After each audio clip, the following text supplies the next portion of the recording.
خلق الإنسان من صلصال كالفخار وخلق الجان من مارج من نار فبأي آلاء ربكما تكذبان رب المشرقين ورب المغربين فبأي آلاء ربكما تكذبان مرج البحرين يلتقيان بينهما برزخ لا يبغيان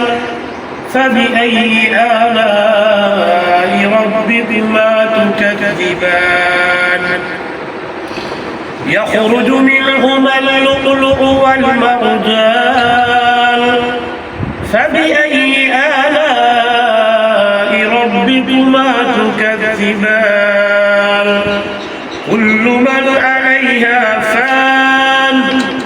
ويبقى وجه ربك ذو الجلال والإكرام فبأي آلاء ربكما تكذبان صدق الله العظيم.